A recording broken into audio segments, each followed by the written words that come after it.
If you've ever opened a research paper and thought, I want to understand this, but this is dense, then this podcast is for you. Every day, thousands of research papers are published. Most of them are rigorous, insightful, and almost impossible for non-specialists to read comfortably. But the ideas inside them shape medicine, technology, business, and society. Welcome to One Paper Orbit, We Are Research Paper podcast. Here, we take peer-reviewed research and turn it into clear, structured conversations without adding speculation, without exaggeration, simply making the original work easier to understand. Today, we're discussing a paper authored by Yun Zhang, Hanyu Wang, Shenhou Jia, Jiahui Huang, Huhang Yuan, Chonghao Zai, Zhonghao Dai, Chengbo Shi, Legam Sungbong Zhang, Mingsu Zhuang, Jinchan Liu, Zhuliang Wan, Zarong Fu, Youkeng Xiao, Yacheng Xinzai, Zhongzhou Wang, Yan Li, Qihuang Gong, Zhiliang Yuan, Lin Chang, and Zhang Wei Wang, titled Large-Scale Quantum Communication Networks with Integrated Photonics, published on 11 February 2026 in Nature. This discussion is based on a paper published under the Creative Commons Attribution 4.0 license. The original authors retain credit for their work. This podcast provides an adapted explanation for educational purposes, with full citation and license information provided in the description. And I'm absolutely thrilled to be here for this deep dive today. This paper is genuinely groundbreaking stuff. It really is. So to kick things off, I want you to imagine, just for a second, a completely unhackable internet. Oh, wow. Right? An internet where your private messages, your banking data, sensitive medical records, all of it, are protected not by complex math equations that some supercomputer might eventually crack, but by the fundamental, unbreakable laws of physics themselves. Yeah, I mean, it sounds completely like science fiction, but it is very real, and the underlying technology is called quantum key distribution, or QKD for short. QKD, right? Exactly. And the paper we're diving into today represents just an absolutely massive leap in taking this technology out of isolated, highly controlled physics labs and bringing it into the real world, like at a scale that could actually support millions of users. Okay, let's unpack this from the very beginning. Because if an unhackable quantum internet is theoretically possible, I think everyone listening is probably wondering, well, why aren't we all using it right now? Right, yeah. What has been the fundamental roadblock holding this entire field back? Well, the primary roadblock is actually built into the very laws of quantum mechanics itself. To understand it, we really have to look at how we currently send classical data. Okay. When you stream a video or download an article, that data travels as pulses of light through fiber optic cables. But light naturally gets weaker the further it travels through the glass. It scatters, it fades. Just naturally loses energy. Yeah, exactly. So to fix that in our current internet, we use repeaters. These are essentially amplifiers placed every few dozen miles along the cable to copy the signal, boost it, and send it on its way. But quantum data doesn't play by those rules. Yeah. Because I know there's a principle in physics that prevents you from just copying a quantum state.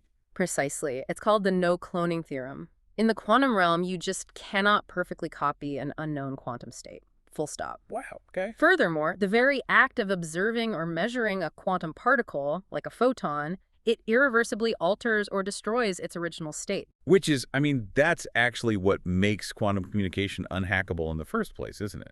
Exactly. If an eavesdropper tries to intercept and read your quantum key as it travels down the fiber, they are forced to measure it. And measuring it breaks it. Right.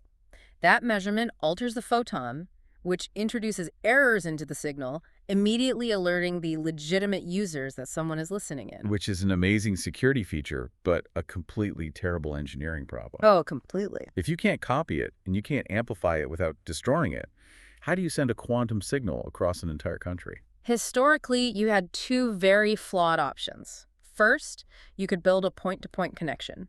That is just a single, unbroken fiber optic cable between you and the receiver. But no repeaters. No repeaters. So because you can't use amplifiers, the signal eventually just fades away into nothing. You are severely limited by distance, and it simply cannot scale to connect thousands of users across a sprawling city. Right, that makes sense. So what was the second option? The second option was creating networks using what are called trusted nodes. Okay, let me try an analogy for trusted nodes here, because it sounds like playing a high-stakes game of telephone. Okay, let's hear it. You send your ultra-secure quantum key to an intermediate server building. That server decrypts your key, measures it, reads it, re-encrypts it, and passes it along to the next node. You are essentially putting total blind faith in whoever runs that middle server, not to peek at your data or, get hacked. Yeah, that completely defeats the purpose of having physics-based security. If someone hacks the intermediate server, your supposedly unhackable data is suddenly wide open. Right. The physics community recognized this flaw and eventually developed a brilliant workaround called Measurement Device Independent QKD. That is a mouthful. It is, yeah. But the specific protocol we are discussing today is a highly advanced version of this called Twin Field QKD, or TF-QKD. In this architecture, you still use a central server to connect everyone, but that central server is completely untrusted. Wait, untrusted? Yes, you don't have to trust the server, the people running it, or even the hardware inside it. How is it physically possible to use a server to handle your data without trusting it? Continuing with my game of telephone analogy, TF-QKD sounds like replacing the middleman with a blindfolded referee standing in the middle of a field. I like where this is going. Two players on opposite sides of the field shout their quantum keys at the referee at the exact same time.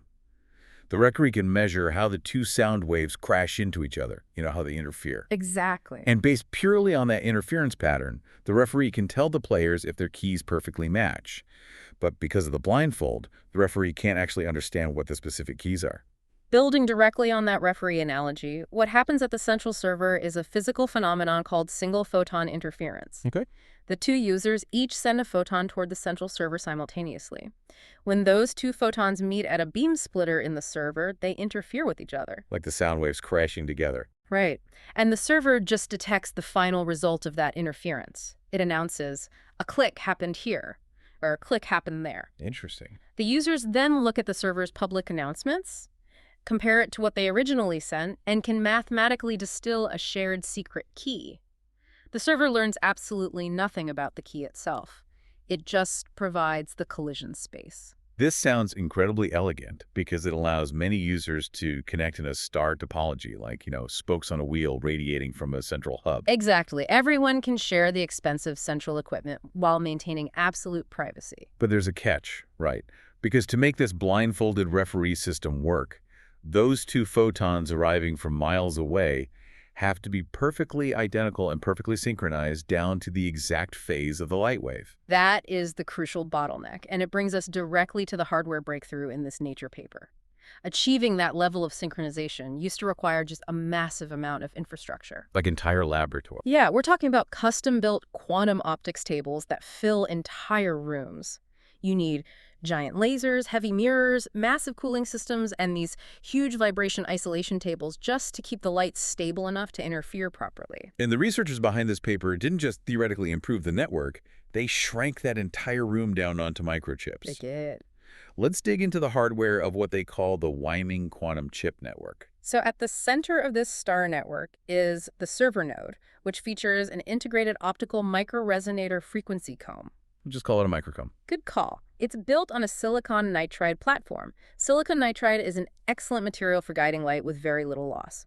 Then, branching out from the central server are 20 independent client-side chips, which are built on a completely different platform, indium phosphide. So why the different materials? What makes indium phosphide the right material for the client chips sitting in the user's homes or offices? Well, indium phosphide is fantastic for actively generating and manipulating light.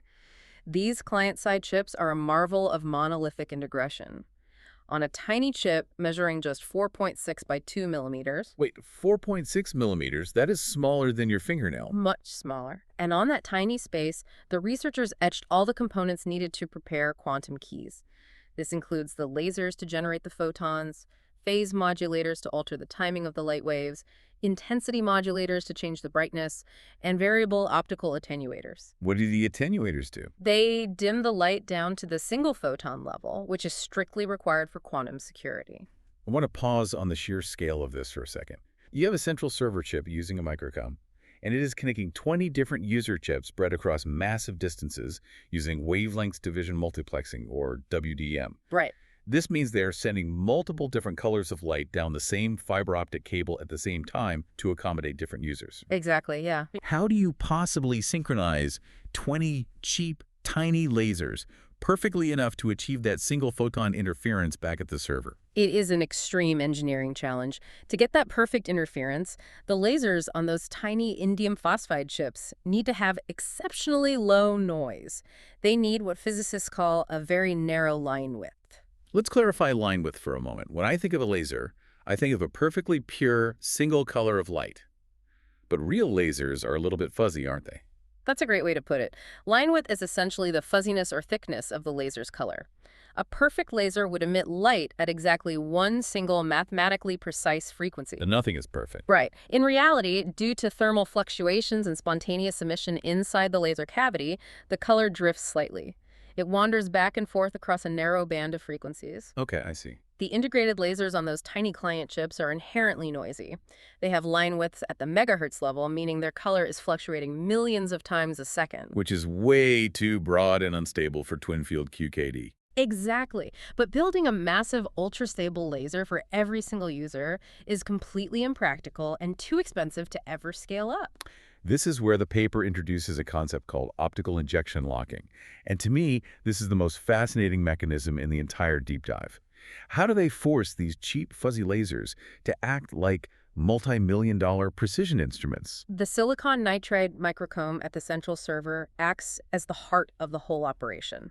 A microcomb generates a broad range of highly stable, equally spaced frequencies of light. Like a rainbow. Kind of. Imagine it generating dozens of incredibly pure, distinct colors simultaneously, because it's a microresonator with a Q factor of 20 million. 20 million. Yeah, meaning it holds and circulates light with almost zero energy loss, like a perfectly tuned piano string that resonates forever. Because of that, these colors are exceptionally sharp. They have line widths down to around 40 hertz. Wow. Yeah. The server broadcasts these ultra-stable comb lines out to all the client chips over the fiber network. Okay, let me try to visualize how this optical injection locking physically works. Imagine you have 20 independent middle school band students practicing in different rooms. Whoa, this is going to be chaotic. Exactly. They were playing their cheap instruments, and it sounds fuzzy and chaotic. That represents our megahertz level noisy client lasers. But the microcomb at the server is an elite conductor, broadcasting a perfectly pure master pitch over the fiber optic cables. I follow. When that master pitch arrives at the student's room, how does it physically force them to play in tune? Taking your analogy down to the atomic level, the master light physically enters the cavity of the noisy local laser. Inside that local laser, you have atoms being pumped with energy to emit light. And normally they emit it with that fuzzy megahertz noise. Right. But when the highly pure master photons from the server flood the cavity, they interact with those excited atoms. Through a process called stimulated emission, the master photons literally force the atoms to release their energy as new photons that perfectly match the master light's exact frequency and phase. Wow, so the master signal physically overpowers the local noise. Exactly. So the chaotic middle school band is physically compelled to play in perfect pitch by the sheer force of the incoming master signal. Exactly. The physics of optical injection locking forces the slave lasers on the client chips to suppress their inherent noise by over 25 decibels. They perfectly align their phases to the master comb lines. That is incredible. What does the line width drop down to? The resulting light has an intrinsic line width of around 60 hertz. From megahertz to 60 hertz. Yeah. This provides the absolute clockwork precision needed for the quantum key distribution process without forcing the user to buy a giant, expensive laser. And because the central microcomb generates many equally spaced frequencies, the server can assign different colors to different pairs of users, multiplexing them all into the same fiber optic cable. Okay, the theoretical architecture is stunning. You have an untrusted central server sending out a pure master beat and 20 tiny client chips locking onto that beat, stripping away their own noise to send perfectly synchronized single photons back to the center. That's the setup. But the real test is whether this actually works over long distances. What happened when they fired up the network? The team executed the twin-field QKD protocol across those 20 client chips using 10 multiplexed wavelength channels. They achieved pairwise quantum key distribution over distances up to 370 kilometers. 270 kilometers. That's massive. It is. That's 185 kilometers from the client to the central server and 185 kilometers back out to the other client. Because they ran this across 20 chips, the total networking capability they demonstrated was 3,700 kilometers. That's a huge network footprint. But the most significant achievement here is that they surpassed something called the PLOB bound. The PLOB bound, right? And named after researchers Pirandello, Lorenza, Ottaviani, and Bonci. I understand this is a fundamental theoretical limit on how much secure data you can send through a fiber optic cable without using quantum repeaters. Correct. Can you explain why this limit exists and how they managed to break it? Well, to understand the PLOB bound, we have to look at transmittance, which is simply the rate at which photons get lost in the glass fiber. If you send a photon down a standard point-to-point fiber, the chance of it surviving the journey drops exponentially the further it goes. Right, the fading we talked about earlier. Exactly. If you try to send a key over 370 kilometers directly, the photon loss is so massive that the rate at which you can generate secure keys drops to almost zero. The PLOB bound mathematically defines this absolute maximum limit based on linear distance. So if a straight shot across 370 kilometers kills too many photons, how does twin-field QKD bypass that math? It creates a mathematical loophole by changing the geography of the measurement. Because the interference happens at the untrusted server in the middle, the photons from each user only have to travel halfway. They only have to survive a 185-kilometer journey. Exactly. Because of this, the key rate scales with the square root of the channel's overall transmittance rather than dropping linearly with the full distance. That is such a clever workaround. It really is. At 370 kilometers, every single pair of chips in this network successfully surpassed the repeaterless PLOB bound. Their secure key rates improved by 51.5% to as much as 251.4% compared to traditional upper limits. So they effectively cut the survival distance in half, allowing them to extract secure keys far beyond what was previously thought possible in a direct connection. Precisely. And I see they also maintained a very low quantum bit error rate, or QBER, hovering around 3.5 to 4.17%.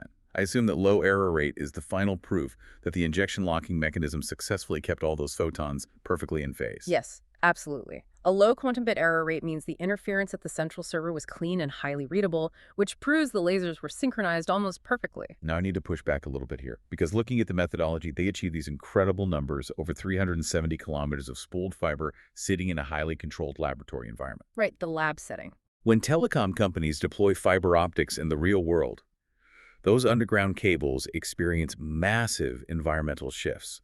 You have temperature fluctuations turning the glass slightly more or less dense. Oh, absolutely. You have subway trains rattling the ground and physically vibrating the cables. If this entire system requires Hertz-level phase synchronization, doesn't the chaotic real world just immediately scramble that perfect synchronization? That is a highly critical problem for field deployment, yeah. When a subway train rumbles by, it introduces strain on the fiber, which changes the path length the light travels by microscopic amounts. Which ruins the phase. Right. Over dozens of kilometers, that environmental noise scrambles the phase of the light rapidly. It acts like a giant, unstable interferometer. To solve this, the researchers integrated a dual wavelength phase tracking method directly into the chips. How does phase tracking counteract a rumbling subway train? So, the client chips constantly transmit a bright, classical reference light signal right alongside the fragile quantum signal. By continuously monitoring how this bright reference signal's phase is shifting due to the environmental noise, the system can calculate exactly how much the subway train is distorting the fiber. Oh, I see. Then, it electronically applies an equal and opposite phase shift to the quantum signal to compensate. In tests simulating harsh real-world conditions with 120-kilometer downstream fibers, the phase drifted so fast they had to recalibrate the system every 2 milliseconds. Every 2 milliseconds. That is incredibly fast. And because all the modulators and electronics are monolithically integrated into these tiny chips, the system operates fast enough to make those real-time microscopic corrections. It acts as an ultra-fast shock absorber, proving that the network can maintain coherence even in noisy, long-haul environments. An ultra-fast shock absorber for quantum signals. I love that.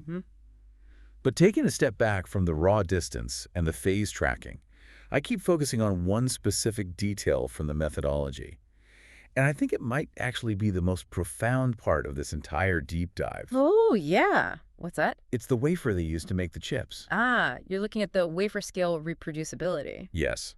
Because in experimental physics, Researchers often spend months handcrafting, tuning, and agonizing over one specific golden device to get the perfect result for their paper. Right, the hero device. Exactly. But the true breakthrough here isn't just that they made a quantum chip, it's that they proved these chips can be mass-manufactured reliably. Scalability is the ultimate bottleneck for any new technology.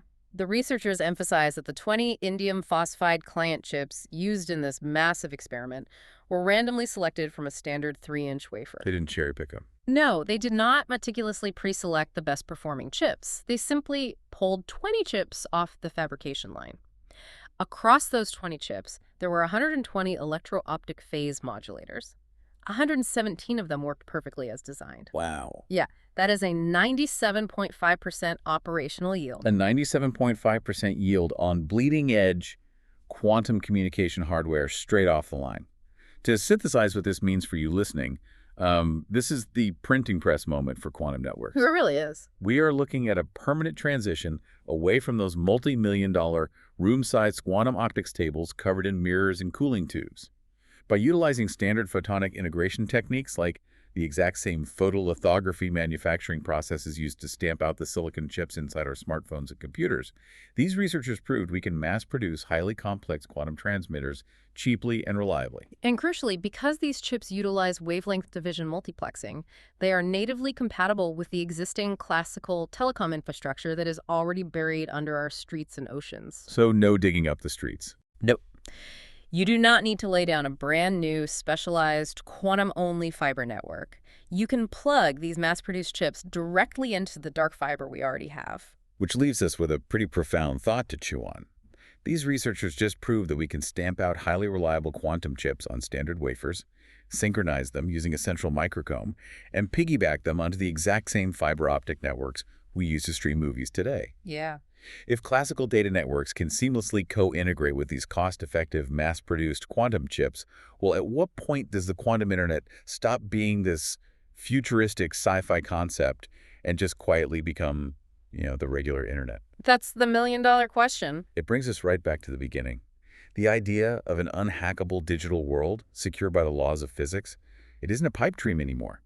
The infrastructure beneath our feet might be ready for an upgrade much sooner than we thought.